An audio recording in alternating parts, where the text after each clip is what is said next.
Monsieur le ministre des Transports et Voies de communication de la République démocratique du Congo,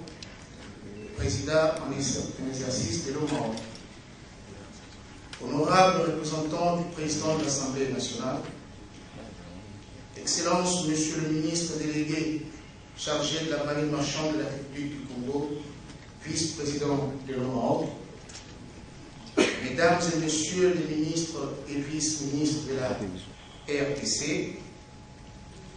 Mesdames et Messieurs les représentants de leurs excellences, les ministres des Transports du Burkina Faso, de la République du Cameroun et de la République du Niger, honorables chefs de délégation des États membres de l'OMAO, Excellences, Mesdames et Messieurs, les ambassadeurs des États membres de l'OMAO accrédités à Kinshasa, Mesdames et Messieurs les membres du cabinet ministériel, Mesdames et Messieurs les directeurs généraux, directeurs, chefs de service, Monsieur le Président du comité des experts de l'OMC, Monsieur le Secrétaire général de l'Union du Conseil des chargeurs africains, Monsieur le représentant du recteur de l'Académie maritime d'Oran en République fédérale du Nigeria, Mesdames et Messieurs les journalistes, distingués invités en vos rangs, grades et qualités. C'est un grand honneur pour moi de m'adresser à cette auguste assemblée à l'occasion de l'ouverture de la première session du Bureau des ministres de l'orientation maritime de l'Afrique de l'Ouest et du Centre. Cet honneur est d'autant plus grand que c'est ici même à Kinshasa qu'un matin du 9 août 2011, les honorables ministres chargés des transports de la sous-région ont décidé à l'unanimité de me confier la responsabilité de conduire le secrétariat général de l'OMAOC. Qu'il me soit permis de renouveler toute ma gratitude à ces autorités pour la confiance placée en ma personne. Lorsque j'ai pris fonction au mois d'octobre au siège de l'orientation à Abidjan, en République de Côte d'Ivoire, j'ai trouvé sur la table les dossiers techniques des projets intégrateurs extraordinairement ingénieux que l'esprit de créativité de nos vaillants cadres maritimes et portuaires a permis de mettre en route. Toutefois, bien qu'ayant participé à l'élaboration de ces initiatives en ma qualité de directeur de la coopération maritime internationale de mon pays d'origine, je suis resté très perplexe devant l'âge de la plupart d'entre eux. Je me suis alors assigné comme objectif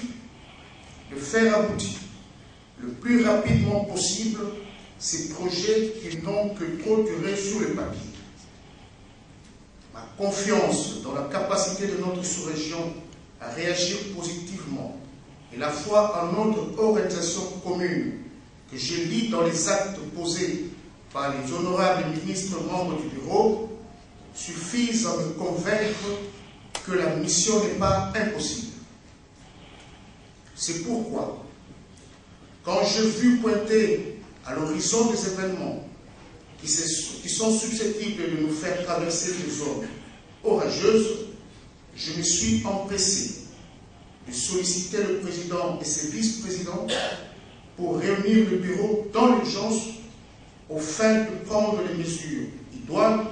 pour ramener la sérénité. En effet,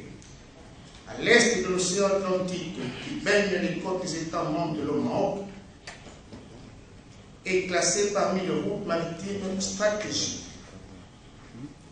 Le trafic y est dense parce que cette partie de l'Afrique regorge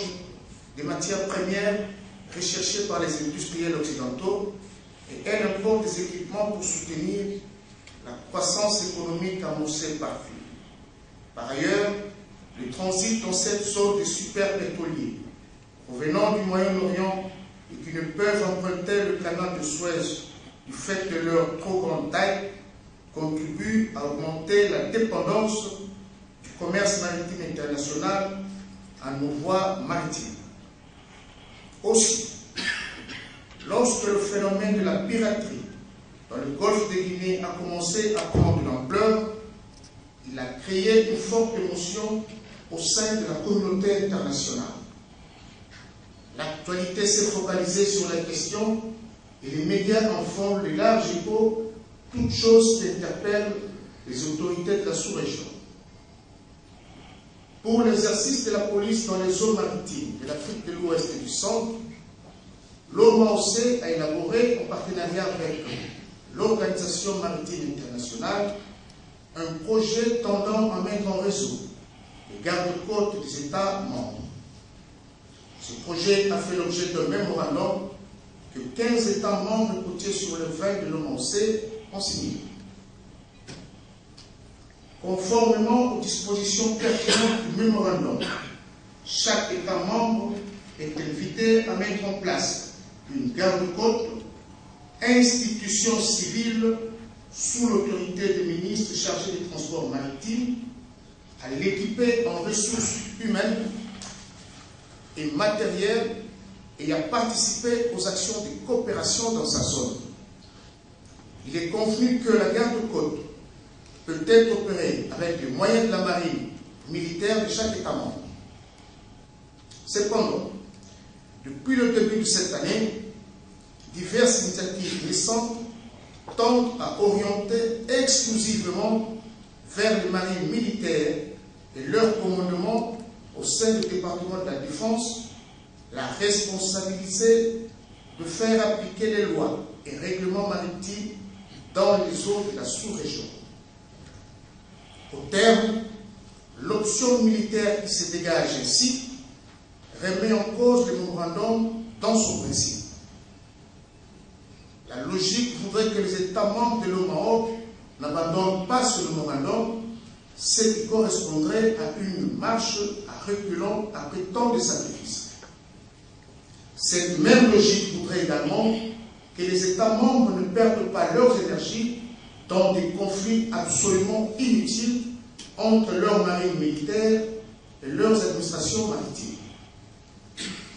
Il se pose alors la délicate question de trouver la formule juste pour que tous les démembrements de l'État puissent concourir harmonieusement à l'exercice des fonctions régaliennes de l'autorité publique en mer. Il y a lieu de prendre des décisions, car la communauté maritime internationale nous attend, veut être rassurée sur notre capacité à garantir la sécurité et la sûreté sur ces routes maritimes classées stratégiques. Mesdames et messieurs, je voudrais aussi rappeler que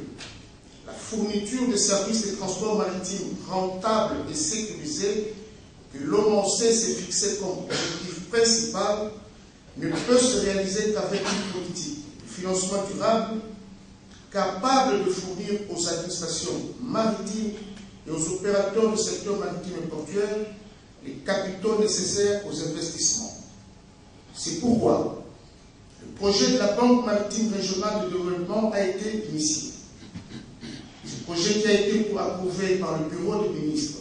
lors de sa 5e session en juillet 2006 a fait l'objet d'une étude de faisabilité qui a prouvé la viabilité de la banque. La République fédérale du Nigeria, qui a offert d'abriter le siège et de prendre en charge les frais des travaux préparatoires à l'installation de la banque,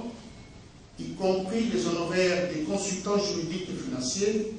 a beaucoup œuvré pour l'avancement du projet. Toutefois, il s'avère que 6 ans après l'approbation du projet, la banque n'a pas encore démarré ses activités. Cette situation risque de démobiliser nos partenaires qui avaient manifesté beaucoup d'intérêt dans la réalisation de ces projets, d'hypothéquer les potentialités d'appui financier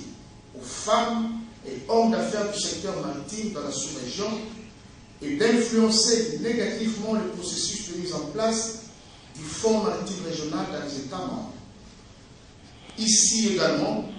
des décisions doivent être prises en liaison avec le pays du siège de la banque afin que ce projet ne soit mort-né. Mesdames et messieurs, une autre inquiétude est née avec l'initiative de la Commission de l'Union africaine d'adopter une stratégie maritime africaine intégrée à l'horizon 2050. Le document de stratégie a été élaboré par un groupe de travail mis sur pied par la Commission et a fait l'objet de plusieurs ateliers dont les taux de participation restent discutables. Il nous revient à l'analyse de ce document que de nombreux mécanismes qui sont décrits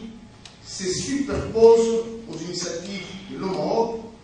ou bien alors entrent directement en conflit avec eux. La première conférence des ministres chargés des affaires de la mer, convoquée à Addis Abeba pour valider le projet, l'a retourné aux experts des pays membres en raison de nombreuses insuffisances constatées aussi bien sur la forme que sur le fond. L'opportunité est donc offerte à la communauté de l'OMC de rattraper ce document à un stade où il peut encore être profondément modifié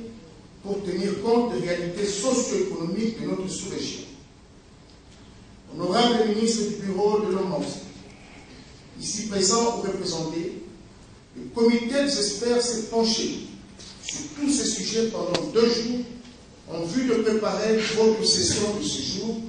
conformément au fonctionnement des organes directeurs de l'OMC contenus dans son règlement. Les débats de ces experts ont été très professionnels et leur rapport vous sera soumis dans quelques instants pour décision à prendre. Pour ma part, je voudrais les féliciter pour leur participation et leur contribution respective. Je voudrais tout simplement solliciter l'appui constant des autorités afin que le secrétariat général de l'OMC puisse disposer en main des instruments nécessaires pour préserver les acquis de l'organisation et lui permettre de sortir de ce cercle vicieux des projets restant éternellement au stade des projets. C'est sur cette doléance que je voudrais clore mes propos, mais qu'il me soit permis d'exprimer ici ma profonde reconnaissance à leurs excellences, Monsieur le ministre des Transports et Voies de Communication de la République démocratique du Congo, et Monsieur le ministre délégué chargé de la marine marchande de la République du Congo, pour leur disponibilité, leur conseil et leur foi en l'organisation. Je voudrais tout particulièrement remercier très sincèrement Son Excellence, Monsieur le Président du Bureau, pour toutes les facilités offertes aux délégations et surtout pour les attentions dont la délégation du secrétariat général de l'OMC a bénéficié. Que le Seigneur étende sa grâce sur cette réunion. Je vous remercie.